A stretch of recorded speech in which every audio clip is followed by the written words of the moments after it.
has the best sports fans in the world. That's why they deserve the best sports coverage in the world. We are the Woodward Sports Network. And they said it couldn't be done. They doubted us, Anson. And, you know, on my way in, I was thinking about if we won, what I was going to say, and then how we won. I was thinking about all the things I wanted to say. And I don't want to be negative because this is a glorious moment in the Lions franchise. It's a glorious moment in this season. I think everybody is back on the bandwagon after week 1 when everybody went away. And the Packers, oh my God. Well, we've seen what happened to the Packers. And I asked this question in the chat on Big D Energy earlier. What's a better win? The Packers beating the Lions at home or the Lions beating the Ravens on the road? Hey, What's a better win? I'll take the Ravens, man. I'll take the Ravens win on the road, all too. day damn long. And for everybody who cried and cried for Zadarius Smith, they could never get pressure on Lamar Jackson without Zadarius Smith. No pressure, man. No pressure at all. They couldn't sack this guy. Never. He's going to eat us up. Now, 100 yards on the ground. I don't want to call out the group chat that we're in here at Woodward Sports, but I tried to tell everybody that Muhammad's pretty good. I tried to tell him that the guy can rush the passer. I tried to tell him that he's ranking just below Nick Bosa when it comes to pressures individually. But what did I get? Oh, if you believe PFF, you don't know what the fuck you're talking about. Oh, Muhammad can't do it. What did Muhammad do today? He had a couple sacks. He got home a couple times. Is a couple more than one? Oh, yes, it Is certainly one more than zero? It sure is. It is. 0 is what the Ravens had in sack total. So 56-game streak came to an end with this one here. But I was told this offensive line was washed after they couldn't get it together against Green Bay. The young guys. Brad Holmes doesn't know what the fuck he's doing. He did not replace the center that he was supposed to. No contingency plan for retirement, nothing. He doesn't. They have no plan for the future, Anson, and that's what scares me about this. Me too, man. But I don't want to go there. Bro. I don't want to go there and address those people.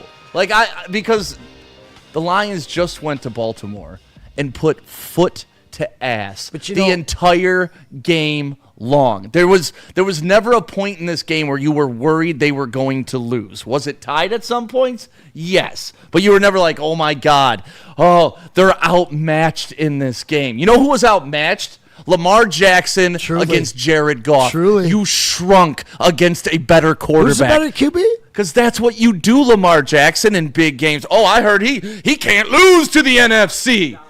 Oh, he didn't know about primetime Goff, did he? No, he did not. He didn't know about primetime Goff. Ready. 8-2 now, primetime Goff. And you know what? With the game on the line, 4th down, you know who Dan Campbell and John Morton decide to put the ball in the hands of? Jared Goff. It's a pretty damn good combination. I would say so. Probably best in the league. Yeah. Interesting. Because I'm told, Goff's mid-pack, so how could a combination of mid-pack and a slot merchant... Top 15, maybe. How could a slot merchant and a mid-pack quarterback be best in the league? You know how much shit we were told? I was told my OC can't coach from the box. I was told he didn't have no tricks in the bag. No tricks. I was told Kelvin Shepard can't call the defense. No, definitely not. Nah, man. I was told so many things. I was told Hutch, he's a little slow. It is absolutely crazy what this football team went out there and did today. And I'm losing my voice clearly. This shit is absolutely crazy. They went and dominated a good football team, and they put their foot on throat when the game mattered, bro. That's the type of Lions, Dan Campbell style football that I love to see. And listen, bro, if they continue to play like this and they only getting started, holy shit, we got a long ride to go. I got to say I'm disappointed. Yeah. I am heavily disappointed. That we missed a 67-yard field goal? Fuck you. But he got to Why? Why you got to take it from me? Why you got to take it from me, man? What was it? 4 years ago, brass rail, downtown Detroit, 66-yarder, and this Baltimore monkey that's been on this team's back since Dan and Brad got here. Well, they took it off and beat it down today. But the poetry of the 67-yarder. Just a little wide left, man. I couldn't ask for anything more out of this game. And we even got this guy back for the post-game show. How about it? How about it, Woodward Sports? Get those super chats in. Smash that like button. Show your love for the original post-game king, Mr. Stick. I will say real quick, though. No, you're not allowed to talk. You wanted Zadarius Smith and said we could never get pressure on the quarterback. Rookie! You're not allowed to talk today. You and Easy. I had to call into you and Easy having a crash-out session when the Eagles signed Zadarius Smith. You said, hey, okay, you're not allowed to be a fan. No pressure. What you said to me? No, that's what you said to me. No, because I was responding to what you said. I said you're not allowed to cheer during the Super Bowl if this is you. Well, I still said I'm not saying we're the Super Bowl champs. But go ahead, Justin. Say what you want to say. There was a lot of people in this fan base that didn't believe we were going to win today. And that was not me. I put $150 on the Lions to win today, and I cashed out big. So, I mean, hey, you can kill me if you want for saying that we needed an edge. I still think we do need an edge, and you can kill me for that. I think that you need a depth rotation to win the Super Bowl, and I think we are missing one guy. That maybe, and they don't even have to be as good as Zadarius Smith. Just one guy. We need one more edge just to keep 7 sacks. 7 sacks wasn't good enough for you today. 55 yards. Is that was not good enough for you today? That's a rotation. 7-sack rotation. Oh my God! Wait, over an entire season, you need a rotation, bro. Good. So when Dan Campbell looks in the camera and says, "We're good," do you guys fucking believe him now, or are you guys still like, "Oh wait, we need everybody else"? Dan, we trust. Dan, we trust. And here's the best part: Trey Hendrickson's still gonna be ours by mid-season. Yes, sir. Like second round pick. Then all you crybabies will still have everything you want. You'll still bitch about it. But it doesn't matter. We're here to talk about good things about the Lions. We are. And probably the best thing that I've seen in a long time, and I'm talking complete football, was a 18-play, 98-yard, 90 and a half, 10-plus minute drive of just battering the shit out of the Ravens. I'm talking that offensive line for 10 minutes. Just beat the hell out of one of the better defenses in the league. Granted, they were down a few players. Yeah. I don't use that as an excuse because care. when we were down a few players, anybody give a shit? No, Oh, absolutely guess not. 3, big dog. Take your prisoners. Right. Oh, I'm sorry. Your GM should have gotten more depth then, shouldn't he? Whoever out there got dragged, bro. Yeah, I'm sorry. And but Monty took the whole train with him. Monty was running. Gibbs couldn't get going early, but that offensive line, I mean, Tate Ratledge was moving people. Penei Sewell, an absolute animal, as always. But to see them come together on the road with their backs against the wall on 2 drives, starting at the 2-yard line and the 5. A team that owned us. One of the better, I was told, a Super Bowl contender with a better MVP caliber quarterback. Oh, a much better quarterback. In fact, the highest QB rating in the history of the NFL. I mean, I can't knock that. That is pretty damn good. It is pretty damn good. But there's also this thing called a clutch gene. Yeah. Lamar has yet to show it. And you can argue and play devil's advocate and say, that Jared Goff hasn't either, but Jared Goff's at least been to the big show. But that 10-minute drive, what were you thinking while it was going on? And we'll take your phone calls too, so don't forget. I was thinking, why the hell did Khalif Raymond catch that ball? Let it go into the end zone. Oh, yeah. And then you get a hold and you get pinned back even further. But the very first play, 4-yard push up the middle from Monty. And that was just the entire game encapsulated right there. I thought this offensive line couldn't do it. They were too inexperienced. But yet they moved the Ravens defense all game long. This might have only been an 8-point game. But the Detroit Lions owned this game. It shouldn't even have been that close at the end of the half. Yeah. They shouldn't have given up that last touchdown. Yeah. Obviously, nearly the 67-yarder, but this Lions team, they didn't have to outscore them. Their defense held serve, and their offense does what they do.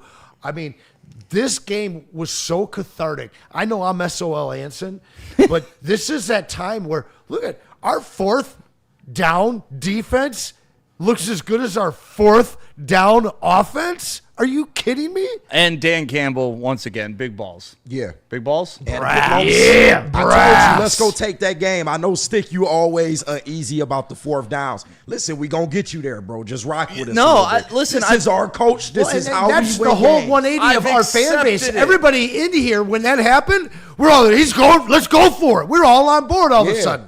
You go for teams' throats in this league. That's the only way you win. You Win don't it on get your out. terms. You don't play for the clock. You go take a win when you got it, and that's what Dan I get Campbell it. did. I love it. It's just my butthole gets real tight. Like, diamond tight. Listen, if you're comfortable, I can't believe anybody's like, all right, yeah, we're good. Like it's an With this team, it's I'm always so uncomfortable on fourth down. There's just so much on the line, and it's part of the fandom that I love, right? Like that's what gets me. Very few things in life get my heart going, like Dan Campbell going for it on a fourth down. No, and especially when it's play action of Jared Goff to Amon-Ra St. Brown. I hear you. I think it's still a little PTSD from just what the old Lions used to be. When we went for fourth downs, you knew we weren't going to make that shit back in the day. Like with this type of team, I'm never worried in any situation because they can kill you in a multitude of ways. And you saw that throughout this whole game. However do you want it, we will give it to you. Pause. Like Sam Laporta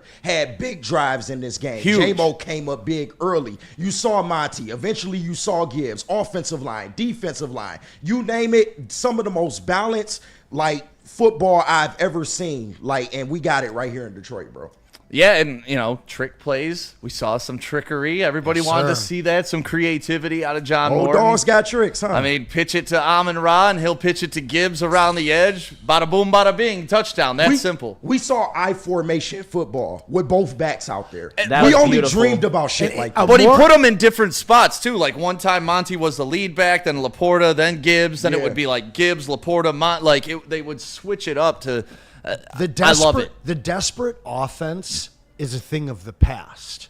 They dictated and owned the game offensively. They did. They didn't take big, crazy chances, few trick plays, but they smashed it down their mouth.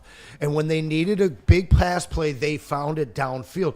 The offense that Johnny Moe has, I think, suits the future, well, the present and the future of this ball club more than what we got out of Ben. And I know that sounds crazy because it was flash and it was fun, but this was domination today on the back of a offensive line that's too young to do what they did all-terrain today. vehicle. Like, that's what this is. Like, Ben was a tricked-out sports car, right? That's what we were. We went fast. We had fun. This is like, this is more like minivan, like tricked-out minivan. We're comfortable now. Military-grade Hummer. We got a mortgage. Military-grade Hummer, baby. We got a mortgage now. We're more Watch the responsible. fuck out. But look out, because we got that dad strength. No, 4 miles to the gallon. Fuck that. Yeah, that's how we're rolling. Baby, let's Shit, go. Big Hummer. Another thing I want to point to is the blocking from Amon-Ra St. Brown.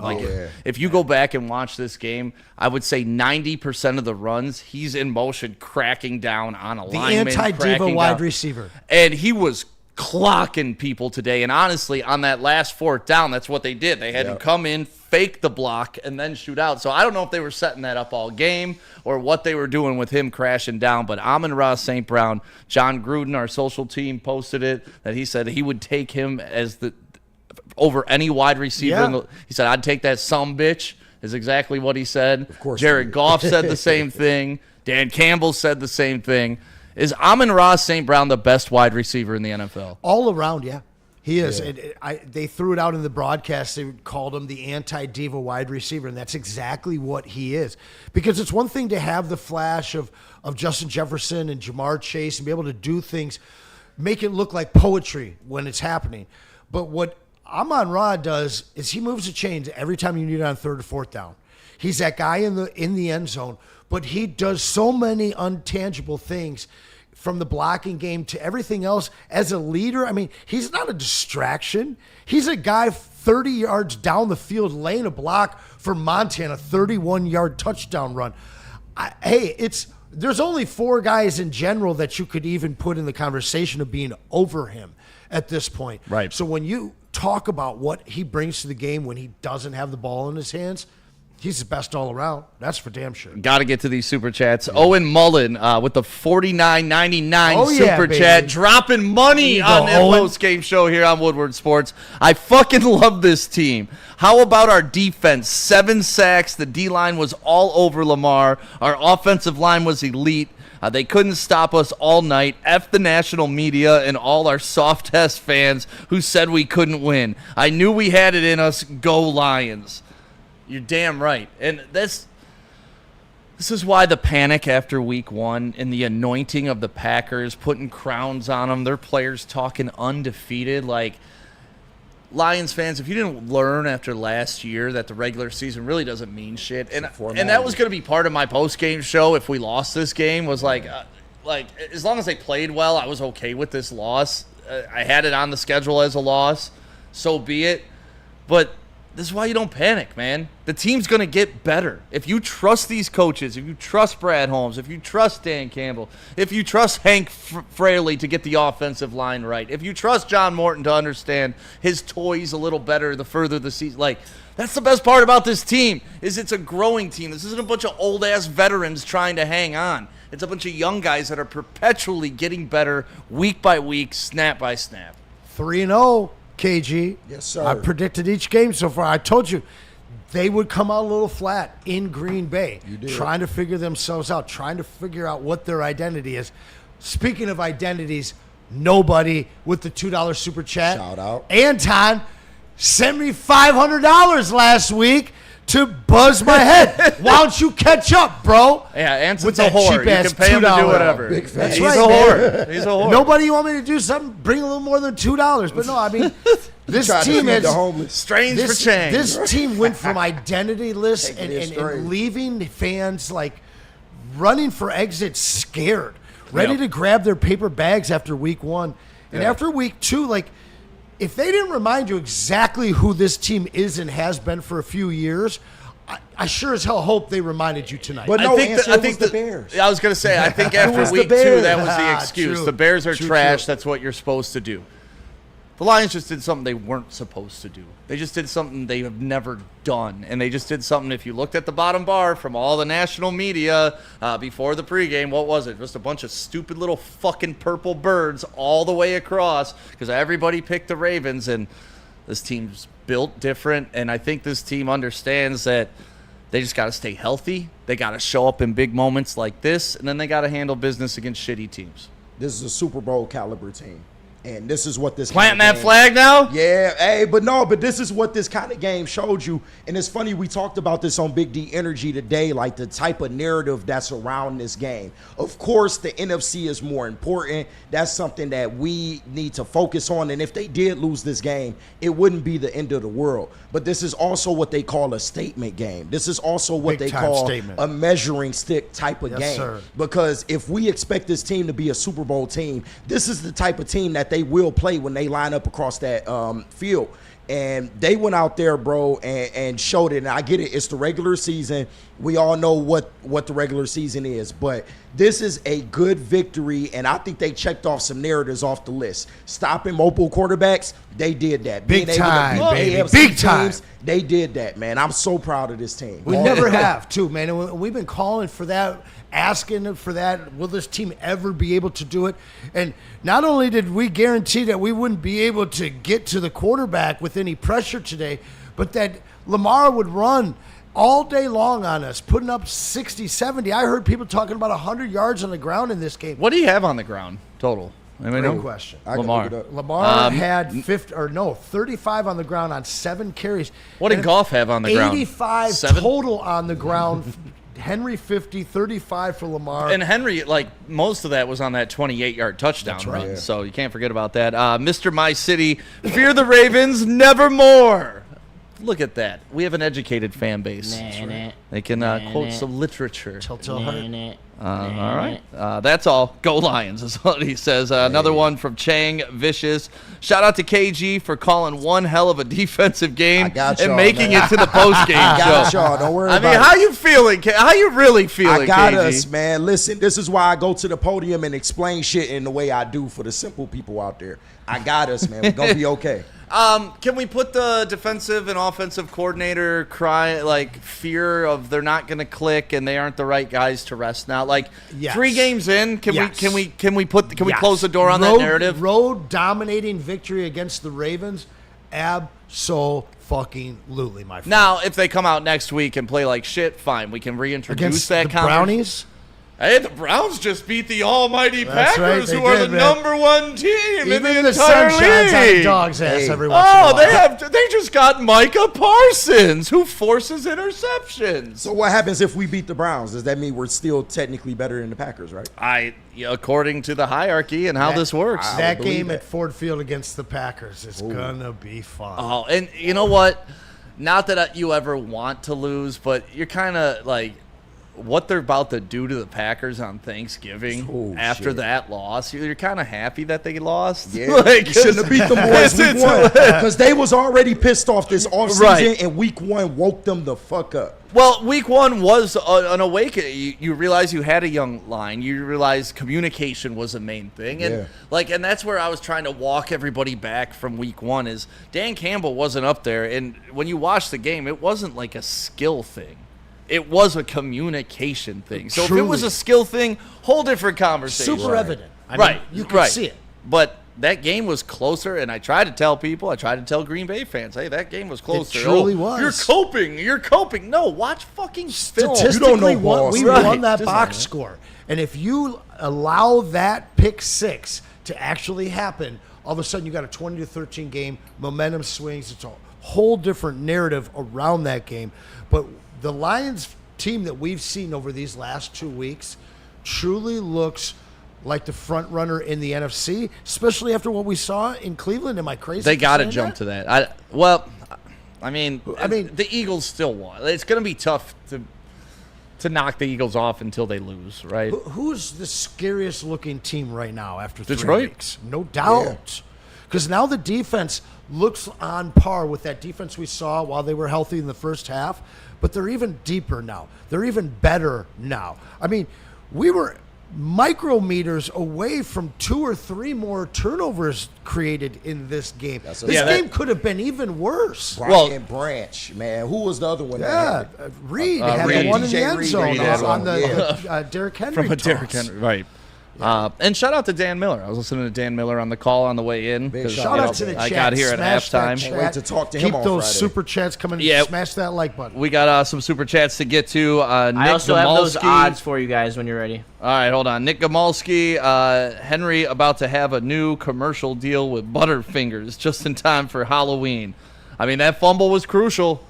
2 out of the Aiden first Hutchinson 3 games. coming He's cost in. Himself 2 games now for the Ravens. Bishop with the $4.99 super chat. That 4th down stop to Montgomery touchdown sequence got me so damn juiced. Go Lions. Doubt. Feed us the Browns. Yeah, I'm not really worried about the Browns. Yeah, we got to get to the phones. You want to start taking phone calls? absolutely. All right, 313-552-6322. We want to get your reactions. And also, if you want to record yourself, like send in a video, you can do that too. Record yourself like a 30-second video, and you can email just me, stick@woodwardsports.com. Stick@woodwardsports.com. Send in your 30-second video. I'll shoot them over to Justin, and he can pile them in, and we'll get your reactions. But let's get some of those phone calls in. It is the post-game show here on Woodward Sports. Shout out to Gilly. Shout out to Planet Fitness. My name is Stick. That is Anson Wells. We have Justin in the TD booth. KG. Young Haley is in here. Are you holding up the finger because you want to talk? I was just going to ask a really quick question before I switch out. Just based on the conversation of coordinators, do you think that the comment that there's still growing pain in coordinators is still valid after this game and moving forward into next week's game? No, I don't think it's valid anymore. I mean, I think they knew they had the right guys. I think they brought guys that were already familiar with the system and were kind of plug and play. After week 1, everybody questioned everything. But I don't think we're fine. I don't think you question We're them good. anymore, but they won't be growing pains. They're just going to grow and get better. Both sides. God, that defense looked damn good, man. 4th down, stop, unbelievable. And the offense, to me, the way that it's run, not being desperate, just being able to manufacture first down after first down. That 98-yard drive, to really answer your question, Haley, how can you put together a 98-yard drive and worry about your offensive coordinator at this point? It's crazy. We're working on some headphones here, guys. Get the super chats in. Anson, let me get your reaction to the updated odds for the NFC North, as the Packers are still the favorite at -110, but the Detroit Lions are now +170, and they are third in the conference now to win the NFC behind the Eagles and the Packers. So still no regression of the Packers, even though they lost to the Browns this week. Is that updated like now? Yeah, like literally now. I have said it since the beginning of this year. I believe that this team is destined for the Super Bowl. What happened to them these last 2 years, it's the stepping stones that you see in every major sport before you get granted gatekeeper access to a championship. And this team, I know they didn't do those big splash moves that everybody else wanted, but I think people forget how good this team was. And they downplay how excellent our leadership is. Not just Dan and Brad and those guys, but also our young leaders and captains on this team.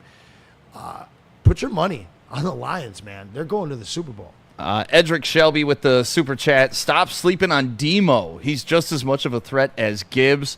Captain Smelly Pants with the $10 super chat. The Ravens were the boogie team. You cannot emphasize enough how important it is to defeat the boogie team. And I agree with that. Boogie. Dehoney01 whatever, $2, smells like driftwood. All right, Ching Vicious again, $1.99. Is Muhammad a guy?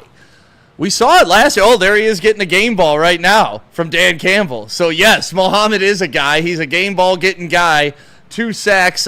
We saw it last year at the end of the year. He made plays. He was able to make things happen. And this is part of trusting Dan, trusting Brad, trusting that you don't need to pay Zadarius Smith $10 million when you got a guy like Mohamed that's able to step on in. And we discussed how much Aiden Hutchinson and I think Tyleek Williams and DJ Reader also dominated his man one-on-one all game long. Go back and watch what DJ Reader did in this game. People forget about him. Him and Tyleek in that middle, arguably the best in the league. Oh, yeah. And that's not even including the addition of Lee McNeil. That's going to come later this season. They're only going to get better. This defensive line already is taking major steps week in and week out. Like, it was major panic mode after week 1. I'll admit that. I definitely panicked.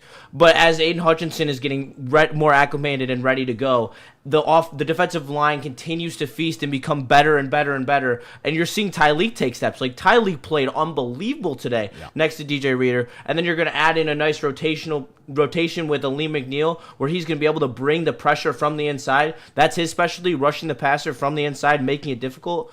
Man, this defensive line is going to be scary. Wait, so we have depth on the defensive line, Justin? Is that what you're telling me? On the interior defensive line. But wait, it's a fucking unit, It is a unit. man. It is a unit. That's right. You can't have But it you've all. even been pining for Trey can't- Hendrickson that he's going to be here later in the year. He is. Yeah. He is. That'd be amazing. I'd shut the you fuck know- up immediately. And you know what? You couldn't get him if you signed Zadarius Smith. That's true. Because You you, know what? need to cover that contract. Stick, I will. So I maybe will- Brad Holmes plays No, he chess does while play we're chess. thinking he does checkers. Play chess, 100%. And that's what I just want people to understand. Like, I accepted it years ago. Normally, I'm a pretty stubborn son of a bitch. And, like, I think I'm smart. I think I can figure things out. You can. I think I know more than most people. Usually. Brad Holmes knows more than I do on everything that involves a football field, a football player, anything that has football in front of it. Brad Holmes knows more than me. I've given myself to this. I have just flown with the river. I understand it. And even though things I don't like that he does, I accept because he knows more than me. So even if I think, yeah, man, we sure could use some more edge rushers, but you know what? Brad says we're good, so I don't fucking believe him. I've always given the caveat that if Brad Holmes thinks that we need it, he'll go get it, and I have no doubt about that. And that's why I said if Brad thinks that we need an edge later in the year because they need help, he's going to go out and get one. And that's why I've never questioned Brad other than the Zadarius signing, which I would low-key, that was a little bit of emotional crash out. It happened 5 minutes before the show. But I have faith. I mean, you can't argue with the proof. 7 sacks today. How did Za'Darius do this week with the Eagles? Not good, Bob. You mean like he was a healthy scratch, not good? Yep. No, shout out to Byrne in the super chat for that. Motor City Kitties with another super chat. Another game with Monty and Gibbs scoring. Have they lost a game with both of them scoring and Lamar on his ass 7 times? Lions stood up. Yeah, the Monty Gibbs story is becoming a thing. I mean, like, it hasn't happened since like 57 touchdowns together. 57 touchdowns, but the 11th game where both of them have scored a touchdown together, and that is the most in NFL history. And like the other two are like Otto Graham, and they're undefeated in those games, and like old ass people, but all of them are in the Hall of Fame. Yeah. How many Hall of Famers are on this Lions team right now? Just to finish that defensive line talk, Al-Qadim was. Well, he was an absolute terrorist. Yes. 2.5 sacks. Whoa, that's crazy. And then, well, gotta go. That was a fun post-game show, everybody. And then, on top of it, you look at the amount of pressure from all over the line. You look at what Hutch was able to do, even though he only got home 1 time, the amount of pressure and chaos that he created, the rest of that defensive line completely took advantage of. And honestly, Lamar, like, there were so many times where Lamar just, you showed him on the sidelines and he was absolutely frustrated. And the Lions have been a get-right game for Lamar Jackson as long as I've watched him be a pro and play this Lions team. Things were easy for him. Has Lamar lost a step? No, come on. Not at all. Is it over for Lamar Jackson? Let's not do that. Wait a second. Lamar Jackson is Lamar washed? 148.1 rating today. 21 of 27, 288. But did he stand out and impress you in any way today? No. Okay. That one throw. He has some good throws. If Derrick Henry doesn't fumble that rock, this could be a very different If Grandma game. had balls, she'd be Grandpa. The Lions absolutely dominated this game, but Lamar did everything that he needed to keep his team in Do you still think the narrative is if the Lions had Lamar Jackson, they could win the Super Bowl? Do you still think those idiots still exist? Because I heard really nice throws. I heard on 97.1 our bitches this week that if Baker Mayfield was our quarterback, we would win Super Bowl. Jesus, relax, dude. Like a real person that gets a paycheck. That's wonder why Odyssey's going under. But like a real person that gets a paycheck went on the air and said Baker Mayfield, if he was on the Lions, they would be Super Bowl champions. And he woke up after seeing that great comeback against a shitty team, and that's what he felt. Well, Baker's got a few rings, right? I want to know what he's thinking. Yeah, Baker. Mobile. Yeah, you know, he's won a lot of championships. because the Browns. It's cost them, and then the Rams didn't want him, and then Carolina didn't want him, and then he's done some things in Tampa Bay, and you know what else they said? Oh, I wouldn't want to be the Lions facing Baker Mayfield if it's a close game and he has the ball. Didn't that happen in the playoffs? Yes, it didn't he throw an interception to Derek Barnes to end the game? 55. So like the scenario that we were supposed to be afraid of literally happened. And these guys get paid to do this, Anson. But either way, not gonna go there. Mics are a little hot. I'm hearing KG. So let's get it together. All right. Sully, straight up bully ball tonight. Charles McClain, Lions with Ben Johnson, and I mean never had 2 95+ yard drives in the same game. Very true. And that's something about John Morton and his coaching style. Like he was committed to the run tonight. They went to the run. Freddie Felt wanted to make sure that we got this in. If you come at the king, you best not miss. That's true. Let's get to some of these phone calls. Is that what's going on over there, KG? Is that why we're overmodulated? But we have Jay from Minnesota. Let's see how the call sound. Jay, you on the post-game show. Is this Jay? Hey, boys, I got one thing to say. 4th down and fuck it, let's go. I was trying to tell all my boys that this is going to be the game. I was with Anson, the first game of the season. To me, that's the first game of the preseason, right? You don't put your starters in. You gotta figure some shit out. You lose to the Packers at home, not a huge deal. They dropped a big one to the Browns yesterday, proving who they actually really are. Yep. The Lions went in there, and they did what every true Lions fan knew was going to happen, and they handled their shit. They figured it out. They bullied the shit out of that line. 7 sacks on Lamar. that does not happen. These dudes are legit, and it's Super Bowl bound. So let's fucking go Lions. Yes, sir. Yeah, appreciate it. I mean, like, everybody's got to be on fire right now with this win. Like, I mean, I can't wait to go home and watch the national media not give us credit and just comment on how it was something wrong with the Ravens. You just can't wait to go home and watch this game 3 more times in a row. These are the games that you will watch 3 or 4 more times in a row, man. All right, thank you for your call. KG, who we got next, man? I'd be watching the same thing. Hey, shout out to you. We got Mike. Mike, you on the post game show. What's going on? What up, everybody? It's Money from last week. I'm Mike. What up, Mike? What'd you think of the game? The game was shit. It was a game. The primetime Lions, 11-2 in primetime games since 2022. Man, primetime Lions. That's the thing, and it's primetime golf.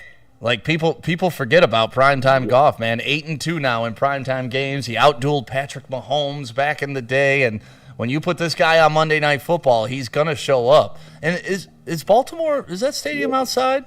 Yeah, M&T. Yeah. I thought he couldn't play outside. Yeah. Wait a minute. I was told he couldn't throw the ball outside. We were told a lot of things.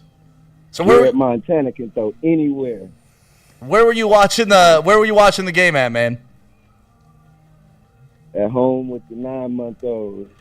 Had to wake her up when Aiden forced a fumble and stuff and to get her back to sleep. That's beautiful. Watched the first quarter, but what's your baby's name? Nova. Nova? All right. Big time shout out to Nova tonight on Woodward Sports. And yeah, no, that's the coolest thing. I got a 1.5-year-old, and we watched our first Lions game together last week against the Bears. And I'm telling you, man, coolest experience watching her get excited when I get excited. Like, I'm going nuts. She doesn't know why we're going nuts together, but we're partying. Little Nova was not sleeping through that touchdown, that's for sure. We're having fun. We're having fun. There you go. Having fun through the whole series. Yeah. I appreciate the call, man. All right, KG, who we got up next? We got Dan. Dan, you on the line with the post game show. What's going on? No, just listening to your post game show after an awesome game. To all the fans that are questioning, how things would go after the coordinators. This is the same thing as what happened when Dan got rid of Anthony Lynn, what we considered at that time an awesome coordinator. And now you can literally see him on the sidelines. He's going over there. He's giving the DC some little tips. You can see him like gesturing what he wants to do. And when he's talking to the OC up in the booth, you can see him. He's constantly communicating with these guys. I have no doubt that he's going to have the team guided in the right way. And from the game plan that I see today, I can honestly say if this coaching staff was coaching the game in San Francisco, I think it might have been a different result because I liked it because it was gritty and tough, and they grounded out. They didn't get cute. They had a couple of cute plays, and I'm very optimistic as to the direction that things are going. But hopefully all of you guys are just as optimistic as I am. I'll let you guys take over, but give this coaching staff a chance. If Dan gives them a chance, he knows what the hell's going on, and go Lions. No, I appreciate that call, and I think you brought up a great point about not getting too tricky when things weren't going your way early. That was Ben Johnson. Like, if things weren't going early, some rabbit out of a hat, J-Mo's going to throw a ball, like something crazy's about to happen. Exactly. With John Morton today, it was I kept hearing my mom's voice in the back of my head because my mom will always be like, I don't understand why they just keep running the ball into the middle of the line. Yes. And I'm like, Mom, because it doesn't work all the time, but, it's to draw the defense, and you try to explain it. But, John Morton lived by that today. It wasn't working early, but on that 18-play drive, I believe 12 of those were runs. Mm-hmm. So, and not a lot of long runs. It was just a lot of 5 yards, 4 yards, okay, 12, and then they just pieced it together. So I think that's a great point that you brought up, that they didn't get tricky early. They got tricky twice when they should have. You have right? the best personnel on offense in the NFL. Why do you need to get tricky and cute? They did just a touch, as the caller said. Those 2 plays today kind of threw them off guard, but otherwise, there's no reason to try crazy stuff when you already have a crazy roster offensively. Just give them the ball and let them cook. And in fact, today got them to 500 on Monday night. 20-20-1. Look at all that. Time. The best win percentage in prime time of duo coaches since 1970. Jared Goff and Dan Campbell, number 2 at 85.7%. And did you see the coach of the first one? Yeah. You kind of like him, right? I love Jim Caldwell. Jim but Caldwell Peyton Manning was a big part of that equation, too. Freight Train J, it's King David now. No more Knuckles. And he came in there, like, he looked like the more violent running back today. He looked like the guy that was pushing the pile. I thought it was King Henry, though. No, it's King David. No, you ever seen Black Panther? But no, did y'all want to go to the next call? Hold on one second. I got to get to some of these super chats. Nitty gritty. Where's Ryan Lentz to talk shit on JG now? Where you at, Ryan? Let's go, Lion. Ryan Lentz is working hard somewhere. Listen, him and Easy will be lifelong haters of Jared Goff. I've learned to accept this. Easy will come on tomorrow and say how he always knew Jared Goff was better than Lamar Jackson, how he always knew that they were going to go in there and win, how you could trust Jared Goff outdoors. And then if Jared Goff has a bad game next week, it was, I always told you Jared Goff should have Lamar here. Done. Lamar Jackson's better, just, Easy's got a line of flip-flops coming to the Woodward Sports Store. And, like a copper penny. Yes. So I do have a Freddie Felt video for you as well. Hey, send in the Freddie Felt video. Oh, shit, I already have it ready for you. All right. Go ahead. Oh, forgot to click Buzzbee. My bad.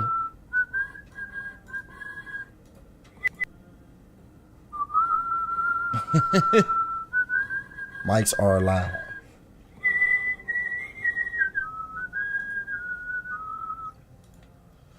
Kings of the North, 2 Shout years out. running. How many wins does it take to get to the center of a Tootsie Roll Pop, a.k.a.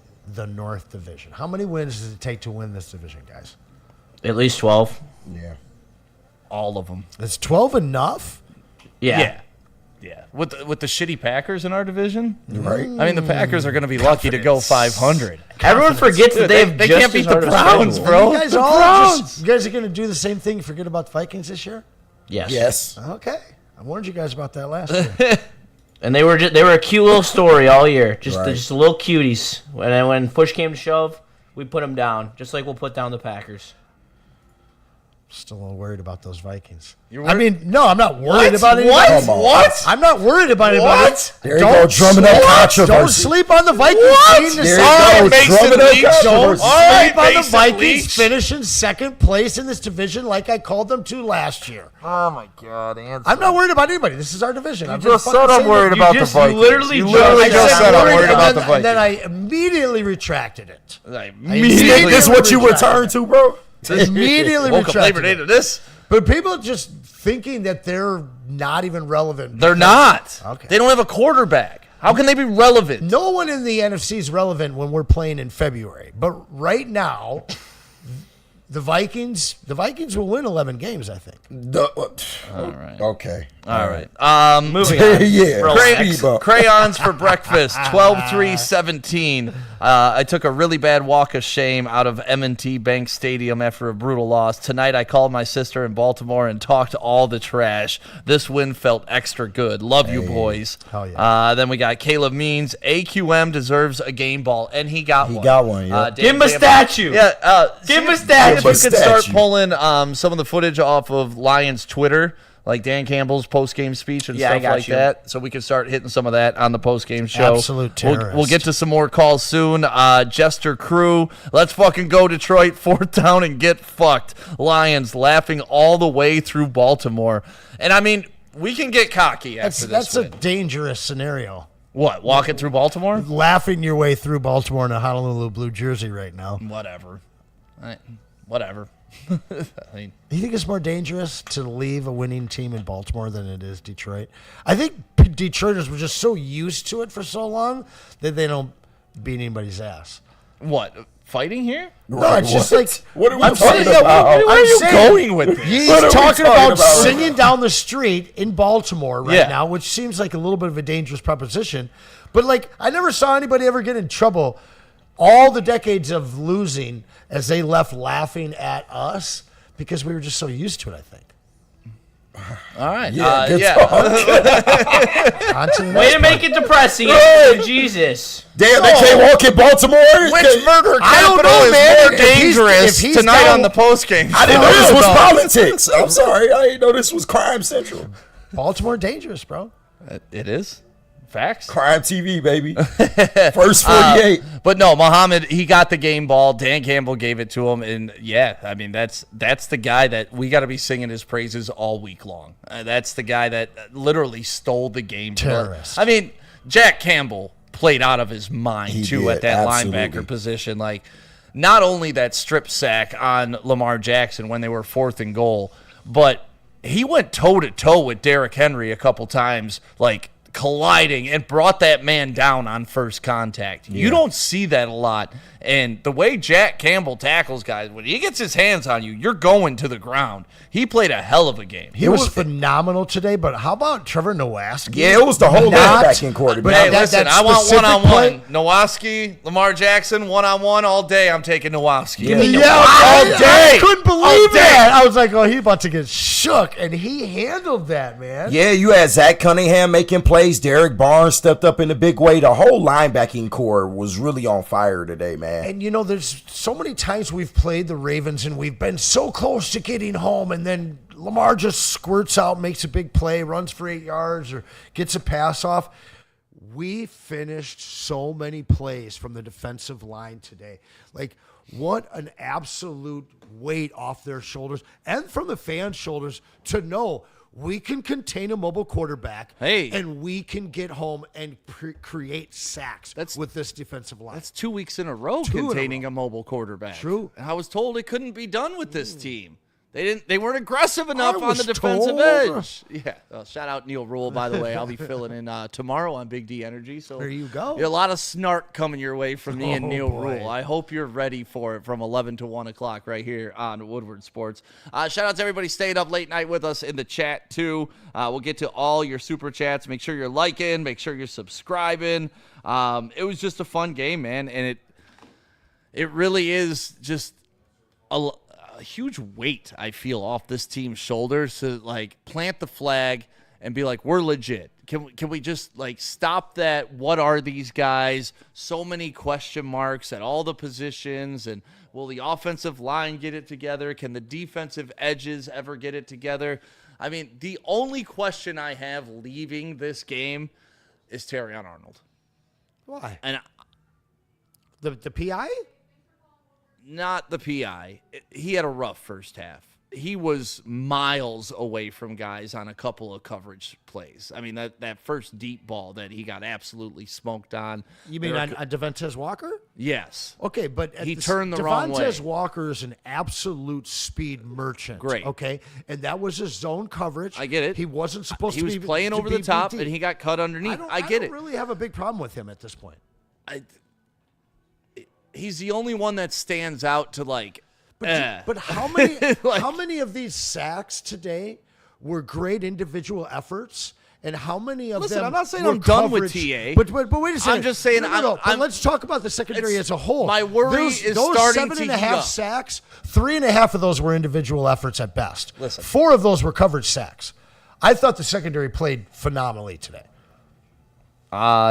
Deontay Moore, stick. I'm right with you on Terrion. Freight Train, TA's a bust. And listen, I don't think he's. I don't think he's a they're bust. Lions fans. They got to find something to complain about on this I don't win. think he's a bust, but I'm starting to have some concerns, and they're picking on him. You saw it, that pick route against Green Bay. He got smoked on. Like Roma Dunze kind of had his way with him against the Bears. Like, and I get it. He's our number one, so he's on an island a lot, and it's very much like a quarterback making a bad throw. It's on display. How many games has he played as a pro? I mean, what, he's closing 20? in on 20, right at 20. Yeah, I think we can give him a little bit of slack. I'm not here to bash him. I'm just saying of all the things I watched today, that was the one thing I'm like, I wish this was better. It was a 67-yard field goal for me. That's what I wish was better. Yeah, a little bit to the right. That is it. A little bit to the right. We got some more phone calls. All right, who we got? We got Charles McLean coming in from Tennessee. Charles McLean from Tennessee. How you feeling after that big victory? Tennessee. I'm a coach at a university. I had to watch the game in my office because our house is being remodeled, and the guys happen to show up on the day the Detroit Lions are playing Monday Night Football, and they got my house destroyed. But I got some good news for Anson, and then I want to make a quick comment. Anson, you keep talking about the Minnesota Vikings, okay? Come tomorrow morning, I believe the Minnesota Vikings are in first place in NFC North because they had the better conference record, okay? But there was one thing that I seen tonight, and I know I put a super chat in there, and I don't know if you all read it, okay? I'm a coach, so I watch a lot of things that other people don't watch. There was one thing that Calvin Shepard said all week, we're not going to run a spy, we're not going to run a spy. You realize the Detroit Lions run a spy about 95% of the time on Lamar Jackson tonight? Mm-hmm. That's when Nowoski showed up. Exactly. And, I know I heard somebody say Zach Cunningham. When I watched that game, okay, on that 4th down and goal on that fumble, Zach Cunningham, I think, had the 2 biggest tackles of the night, stopping Derrick Henry at the 1-yard line and stopped him at the 1-yard line. People don't talk about them little things. It's always the sacks and the fumble recoveries. But like I said, as a coach, I looked at that. I think Zach Cunningham, if I would have been Dan Campbell, I would have given that man a game ball. Granted, Muhammad deserved one, but to me, Zach Cunningham had the 2 biggest tackles of the night. You all have a good night, and go Lions. I said 15-2 again. This year, I only see one more loss. Okay, I see one more loss, and unfortunately, I think it's going to be to the. I don't want to say Green Bay on Thanksgiving because I'm going to that game, but I think Kansas City is going to beat us. You all have a good night. Hey, appreciate the phone call, Coach, from Tennessee. That guy knows ball. I'm curious, how much do you guys think our effectiveness on defense against Lamar in this game versus what we've done in the past was the personnel we ran out there today versus the scheme that we ran on defense? I think it was personnel. You saw last year. 5 games through the season. Scheme when this felt different, though, didn't it? When you have the personnel, the scheme can be different. That's the thing. You saw through the first 5 games of last season, this was a top 5 defense. They got those pieces back. You got Aiden Hutchins. You add Tyleek. True. You get another year of Terrion, even though we were just talking how he wasn't the greatest Best defense today. on paper I've ever seen. For the Detroit Lions? Yeah. Pretty damn. These last 2 games? It's going to be tough to beat that 2014 defense when they were number 2 in the league. We'll see over the course of the season. But on paper, they have the talent to be that for sure, and they're stacked at every level. That's what you got to love about this defense, even defensive line and defensive edge. And the offense is going to be their worst enemy because other teams are going to have to put up 30 points to be in a game with us. Yeah. So our defense is going to have to look at that game plan every week. Well, I always hear, when Jared Goff has pressure on him, he's not the same quarterback.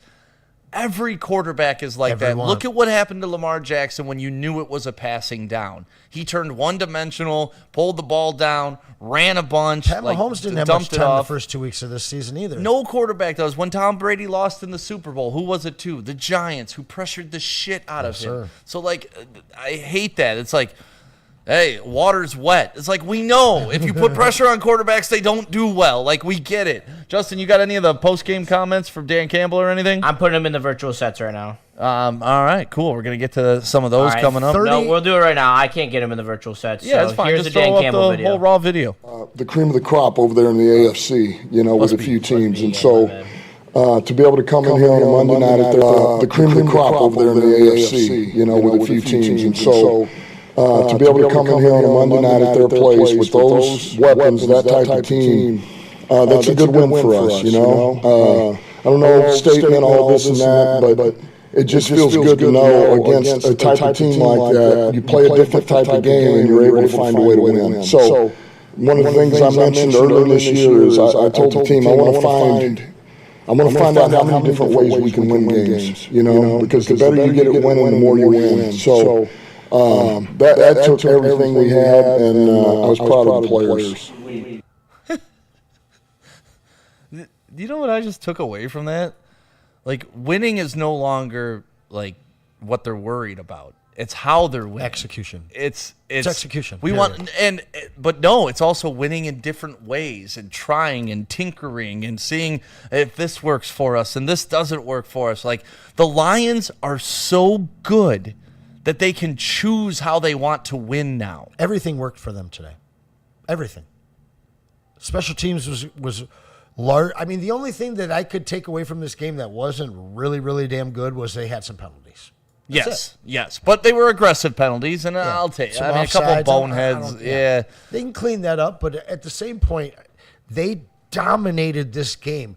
Not only physically, but mentally. Like, they took that crowd out of that game all night long. And that's what they showed me in Baltimore against a team that does all the things that we can't stop.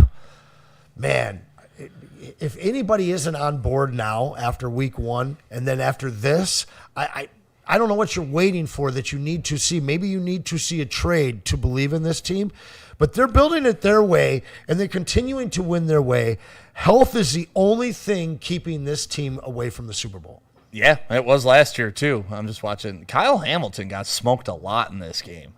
Like, because we were in the second level all game long. And Amon-Ra had a couple catches in front of him, and so did Laporta. Like, you know, Hamilton's a great player, but they took it to him. And then that little flip play from St. Brown to Gibbs to get around the edge. You got any more post-game? Yes, I have a video of Aiden Hutchinson as he was walking off the field.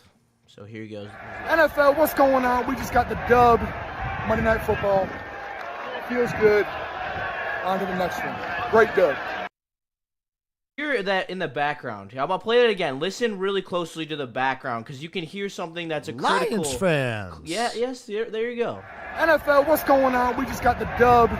Monday Night Football. Feels good. On to the next one. Great dub. Great dub. It was a great dub. See if you can get Dan Campbell's post-game locker speech, as well as him giving the game ball to Mohammed. Yep, it's probably up on Twitter. Let's take a couple more phone calls right now, though. It's the Lions post-game show here on Woodward Sports. There's Jared Goff's beautiful spiral to Amon-Ra St. Brown on fourth down, even though he was held by Kyle Hamilton on that play, too. Still smoked him. We didn't talk about his catch that he had today. Which catch? Jared Goff. Oh, on the little, it's not a flea flicker, just a little toss-back throw. Yeah, but that's the thing, like, that was a trick play, but it was only designed to get like 15 yards, and it got it. It did what it was designed to do. It wasn't a trick play to try to score 80. 62 yards. Yeah, anything like that. All right, who we got? Next caller on the line is Detroit Gunny. What up, Detroit Gunny? How you feeling? Legend. Hey, what up, though? What up, though? Hear me? Yeah. How you feeling? I'm great. Stick, I sent you a picture of me and my son after the game celebrating. So it was pretty cool. My son's 3 on Friday. But it's good to celebrate a victory with him. I watched most of the game at my stepdaughter's soccer practice on a phone in the car. So you got fatherly duties, you got Detroit loyalties, you got to do what you got to do. So, isn't it nice though to be able to bring up a kid nowadays and not be embarrassed that you make them Lions fans? Exactly. It feels good. I was looking at some of the team stats on ESPN. Passing first downs 11, rushing first downs 12. I mean, even though we ran the ball more, towards the end of the game, it was still a balanced attack, and that's something that you just can't praise enough of on the new coordinator to have a balanced attack. I don't know if you guys have any comments on that, on what you saw, of the balance on the offense. Yeah, no, we touched on it earlier. Just that John Morton just stayed with the run, man. Even when it wasn't working in the first quarter. I mean, that long drive, it was working, but it wasn't like working. You know what I mean? They weren't gashing big plays. They were just getting 2 to 4 here and there. But they just stuck with it. Consistent and committed. Yeah, and, once you got near the goal line, they didn't even mess around with passing the football. It was, hey, we got our guys. And really what that shows me is they're developing trust in those 2 young guards.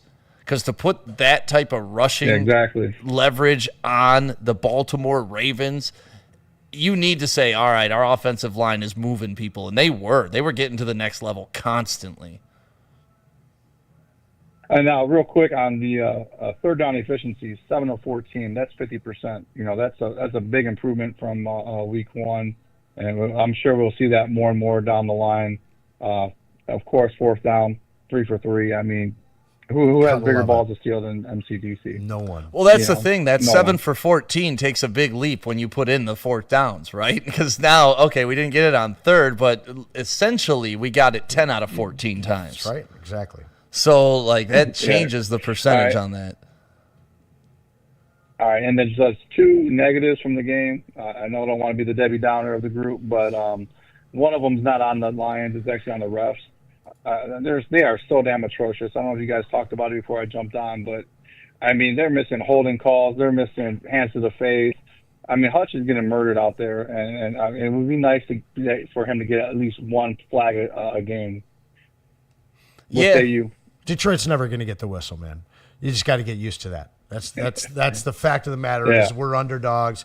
We got to grind to shine, and hey, it didn't come down to a whistle at this point. But no, I saw some of that, but it's just nothing new for any Detroit franchise. They're going to overcome. I've honestly I don't even notice it anymore. It's because we overcome it now. It's not and usually if it is a bad penalty, it's like, okay, well, on to the next play. Well, This the team, old franchise would get dragged down by that stuff. Right, it would totally kill the vibes. No doubt. Yeah, it would. You'd be having a good run, the bad penalty, the fans would start booing, and next thing you know, the whole the wheels would fall undo off. A whole game. A penalty for this team is just except the mahogany face mask call. Yeah. I mean, that kind of killed that drive altogether. Yeah, but outside of that, I don't flinch anymore. After that. I don't flinch anymore like I used to. So the penalties, it's so funny. I saw a meme last week because it was the Bears that were blaming the refs against the Lions last week, right? Oh, before the half, if that play's different, it's like, bro, 30, you lost by how many 30 points plus different? Points. You really think that call was going to change 30 plus points? And it's like, I used to be that fan. Well, we lost to the Patriots by 28, but if Tom Brady wouldn't have done, And I lived that life. I know that life. And I understand that life. But now I don't even think about the refs. Bad call, who gives a shit? Dan Skipper's not eligible, who gives a shit? Let's roll. And the new life that we live, remember last year and the year before how it was every game there was a new record broken? The Lions. Oh, it was just always. Saw up here the trio of Amon-Ra, J-Mo, and Amon-Ra, Monty, and Gibbs scored all in one game for the 10th time, which is the 11th. I thought it said 10th. Most, either way, of any trio in NFL history having touchdowns in the same game. This team will continue to set records. It's just such a different ball club than what we've known most of our lives. Who we got, KG? Stick with you being back, it would be a post-game show without my boy Biggins, man. Biggins! We got Biggins I thought it was going to be Terrell from FL. Biggins. What up, Biggins? Diatribe incoming. I am so happy with that win. That was a huge statement game for Kelvin Shepard. For years, I've been told that Aaron Glenn didn't have the right pieces, but we've had the most athletic linebacking core in the NFL between Campbell, Anzalone, Nowoski, and Barnes. And today it showed with the 4 sacks by our linebackers. And it turns out what we needed at defensive coordinator was a linebacker so we could use our linebackers. And it got us on the pass rush. Love it. Yeah, everything's clicking. And I don't remember an AG statement game. Do you? Not on I defense, don't. No. And I don't remember a game with 4. But I don't remember us going up against an unstoppable offense and stopping them. and stopping Lamar Jackson and with 7 sacks on Lamar Jackson. And He's Derrick supposed Henry. to be unsackable. Right. And Derrick Henry, he did nothing. They did nothing. Nothing but You know, fumble. to think we dropped 2 interceptions that could have prevented a touchdown as well. Right. That was an amazing game by Kelvin Shepard, game planning that. I've never seen that out of Aaron Glenn. It's wonderful to see. And on top of that, David Montgomery, he said in training camp, I want to remind people I'm still here because the entire internet was saying Jahmyr Gibbs would be the leading fantasy football point scorer. Well, David Montgomery, we see you. You're still here, and you're still good. Yeah, you need both. And it's okay to say that. It's okay, and that's the best part. You ride the hot hand. That's why, people, I think, got so pissed off at Ben Johnson in the playoff game against Washington. You knew Montgomery wasn't 100%. Gibbs was averaging 8+ yards a carry, and you went away from the hot hand. You saw it today. John Morton, okay, Gibbs isn't working. Montgomery's working. We're going to ride this, and now it's going to open up everything else. So that's what you do when you have 2 weapons. You use them. Yeah, what Biggins just said, I honestly felt like the scheme that they drew up for Lamar was vastly different than the last 2 times we've seen him. And as much as the personnel is fantastic, the scheme, they looked so different than any other defense I've seen under Dan and Brad. Yeah, I mean, the edges stayed wide, pushed up the field, and it forced Lamar to step up, and that's when he was stepping up right into the spy. So there you go. That's my guy right there, Jared Goff. Byrne, did you see how the Ravens were freaking out and undisciplined every single time adversity hit them? This game was over after the Lamar fumble. Yeah, the Derrick Henry fumble, too, honestly. He went to the bench and crashed out. He almost fell off the bench. The emotional response of the Ravens, it was unexpected because actually, we have never really seen this Dan and Brad team unravel emotionally, but seeing that team shook, seeing Lamar shook, seeing Derrick Henry turn into Princess Henry, right? That was really unexpected, and we've seen teams be frustrated and broken by our offense, but never by our defense.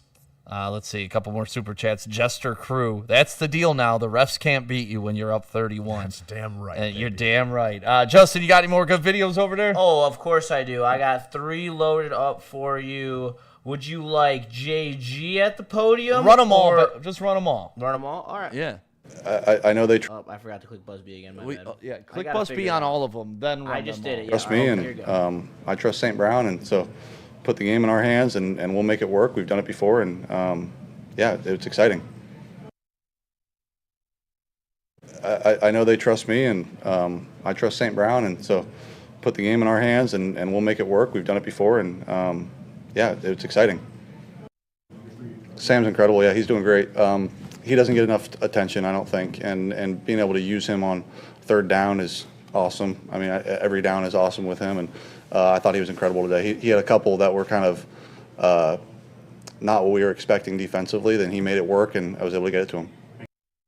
David, he deserves it all. He worked his ass off.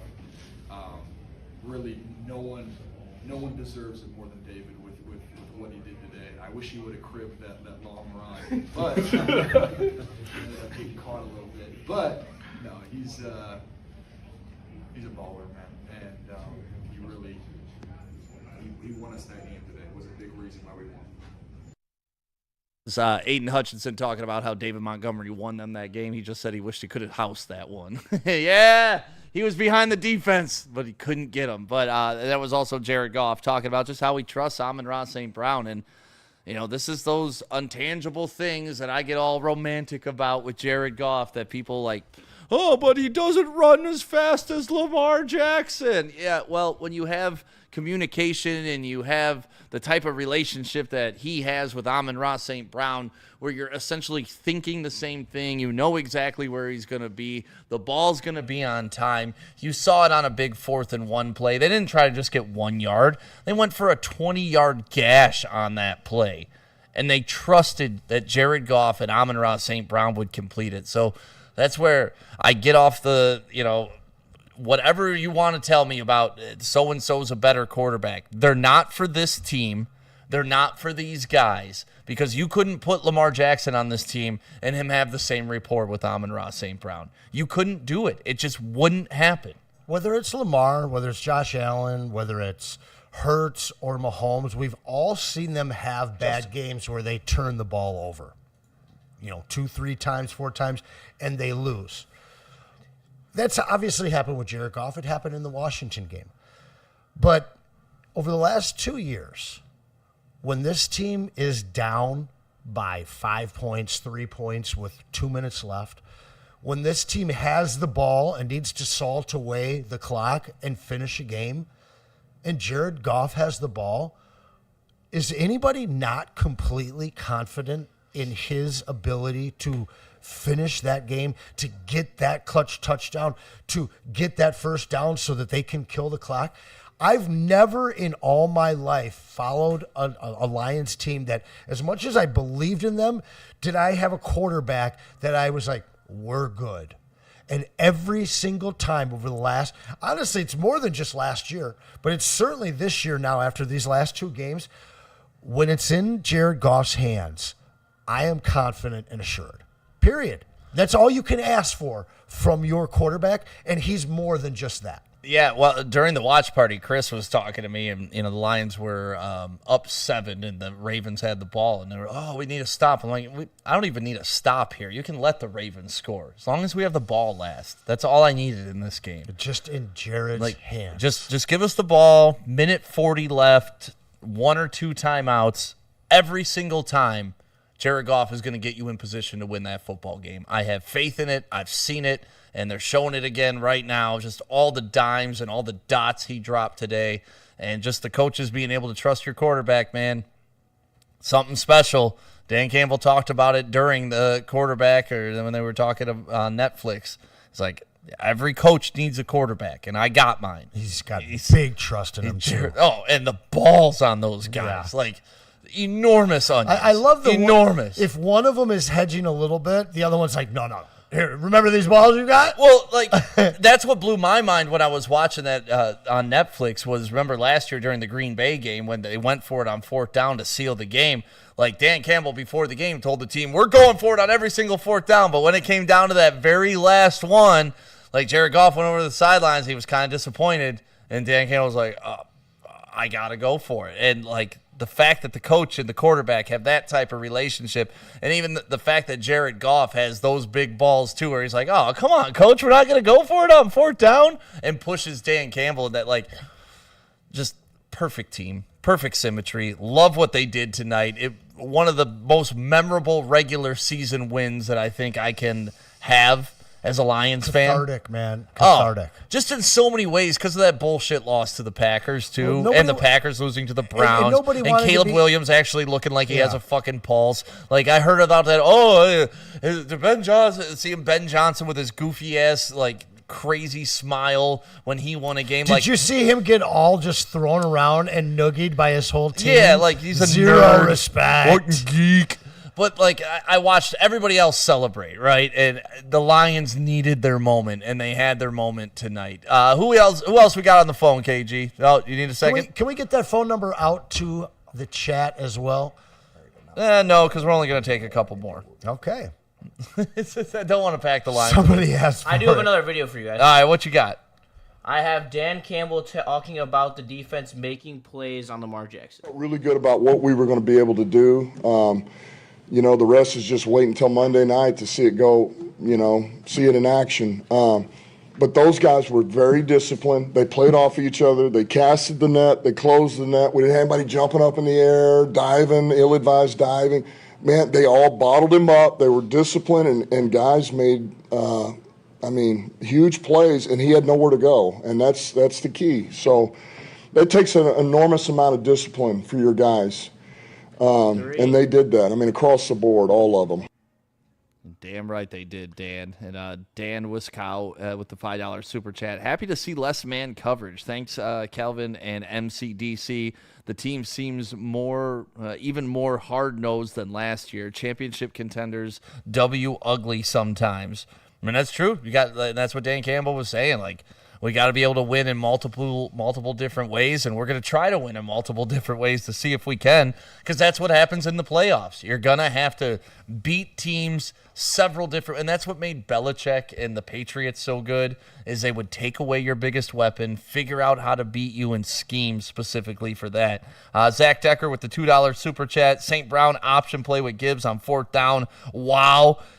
And it was a wow for all of us, because if you go back and watch the watch party, we're all like, okay, run up the middle, sweep to JMO, maybe a little curl route, maybe this. None of us had that play. No. None of us were like, oh, maybe we give it to St. Brown and he pitches it to Gibbs. It was the perfect time to call it, and it was a trick play, but it wasn't like a crazy play that could go wrong either. You know what I mean? As you guys said, it was a pure college football EA Sports play. Yeah, it was, you accidentally hit the pitch button twice. Like, that's what happened on that play. But it was great. Two of your most sure-handed guys get it in their hands, let them make a play. They crashed down on Amon-Ra St. Brown, and it gave Gibbs the edge. Perfect play, touchdown, Lions go ahead. See another haven't done it in a very long time stat. First time in 45 years, the Lions had two drives over 95 yards in the same game. Unbelievable. That offensive line. Yep. Like, you couldn't just watch one guy. As a full unit, they were absolutely creating so much space and frustrating a very good Baltimore defensive squad, you know? Wow, Baltimore's defense, 4 rushing touchdowns allowed, tied for most in franchise history. 224 yards allowed, the most since 2017. The most sacks they've given up since 2021 as well. Is this an explosive team? Both sides of the ball, my friend. A running team that scored 38 points? It's pretty crazy. How about that tackle by your boy Jack Fox, huh? Jake Bates. Oh, it was Jake Bates. Yeah, Jake Bates, because it was on the kickoff. Touchdown saving. Well, and then that really was touchdown saving, because then the defense got a stop, and they didn't even get.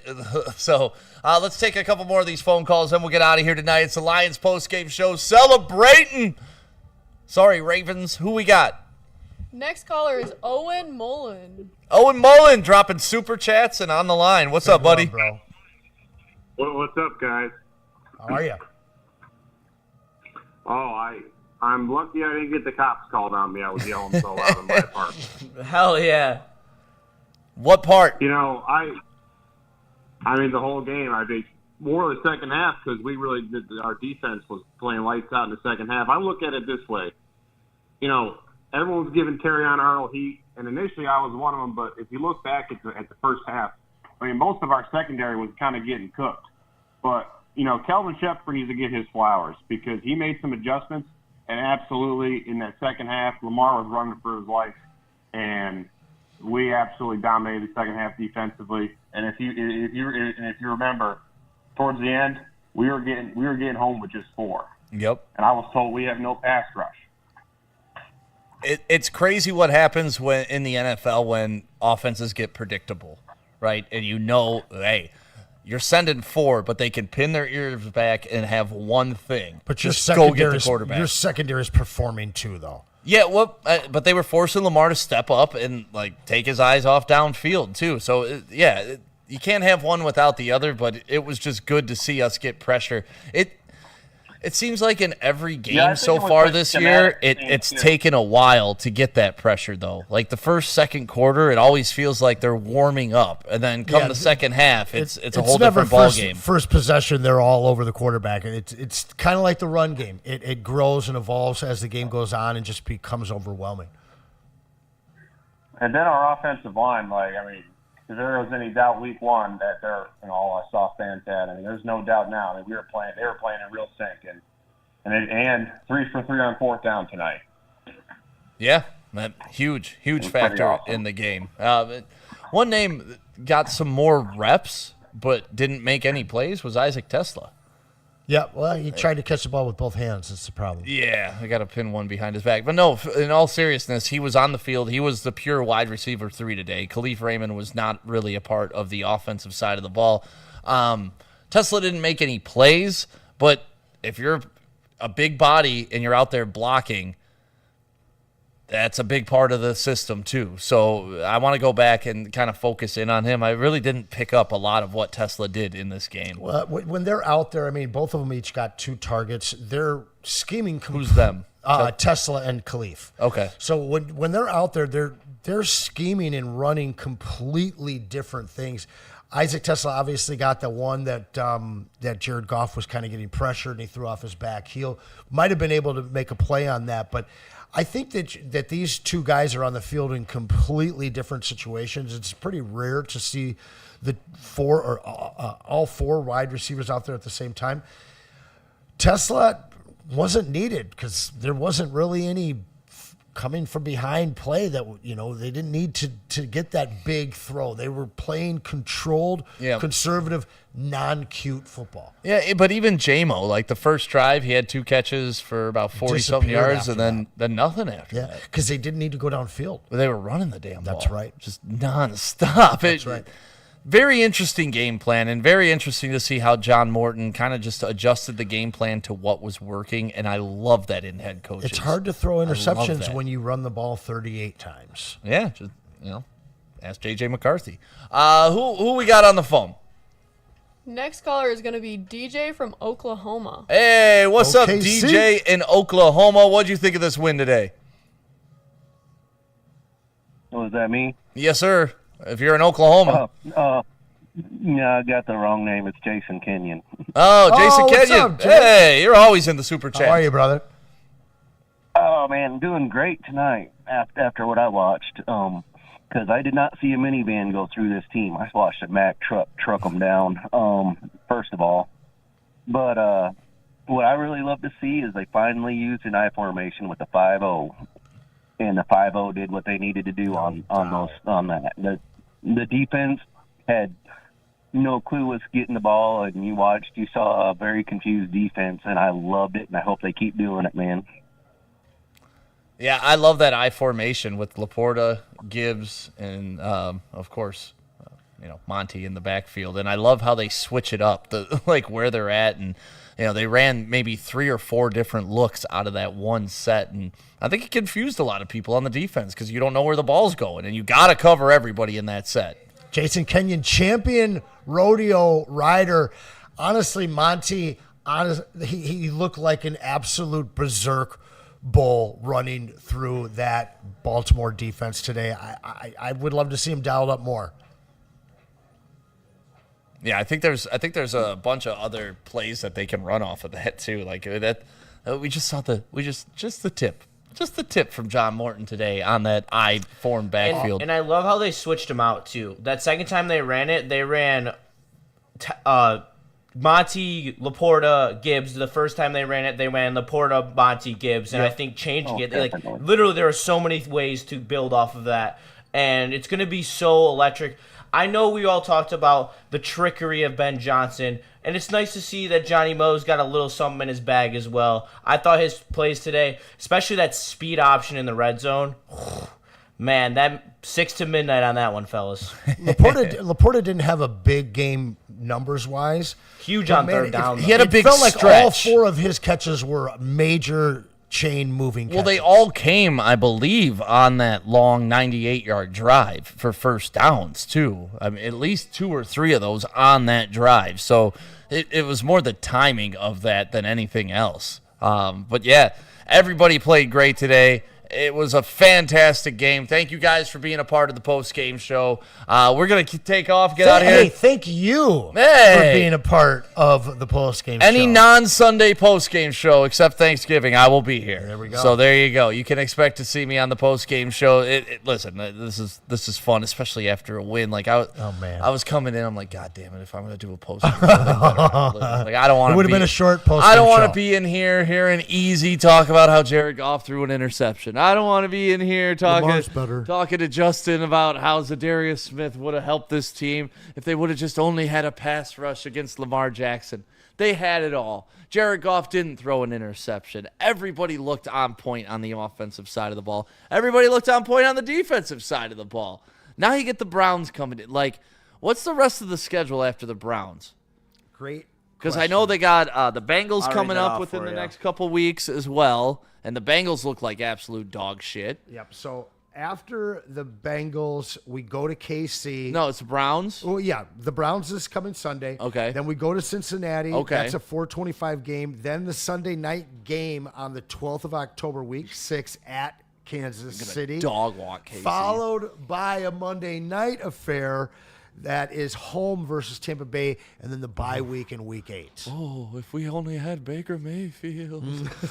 And, you know, the people that sold that guy out and thought he was trash just a year and a half, 2 years ago, and now they would rather have him here than Jared Goff. It's mind-blowing. Just anybody who would rather have anybody run this offense besides Jared Goff. And It's now our quarterback. And now, what more do you need to see, right? It's not Ben Johnson that made Jared Goff. It really isn't. Did Like- this change your number of wins prediction?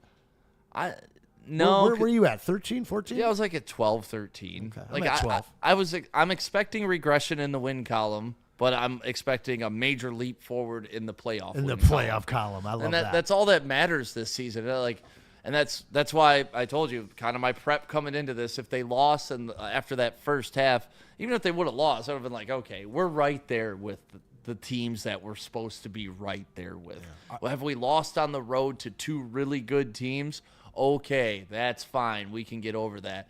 But to come in there and absolutely put foot to ass and like the Ravens didn't even look like they belonged on the field with the Lions today. And that's what it looked like 3 years ago when we tried to be like, In oh, yeah, reverse. we're good. Yeah. We're in the game. We can win a Super Bowl. The Lions put their flag in the sand tonight saying that they are Super Bowl contenders, if not favorites. That's illegal in Ohio. Oh, yeah. And I got one stat to ride you out, Stick.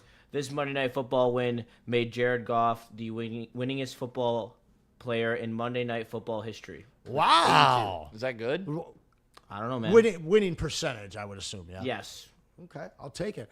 Records on records. What more does Jared Goff have to do, haters?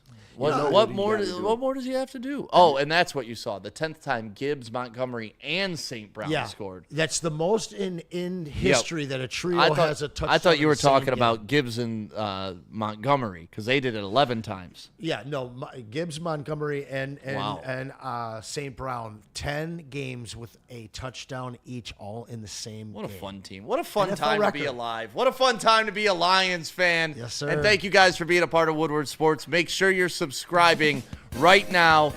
Full line tomorrow. We got the morning show going down. Sean Baligan with Maz. Is Maz back from vacation, KG? I believe so. Okay, so Maz will be back to tell us how much the Lions are his new favorite team. And then me and Neil Rule. And then, of course, you got Braylon Edwards and Matt Shepard. Of course are I they? am. I don't have my It's the headphones. best song in sports. Shout out to Theo Gridiron. And then, of course, the heavyweights to wrap up the day. Thank you, guys. Hope you have a great night. Go Lions! Fuck the Packers. Good time. It's bear hunting season, and Dan Campbell is hungry for some kneecaps. If you can just get a hold of them and you start dragging their ass out to the deep, dark abyss, you can drown them. The Kings of the North are back for another year of the brand new Lions. Make sure you're locked in to Detroit's #1 sports network for all the news and info on your Detroit Lions. Woodward Sports, let's go.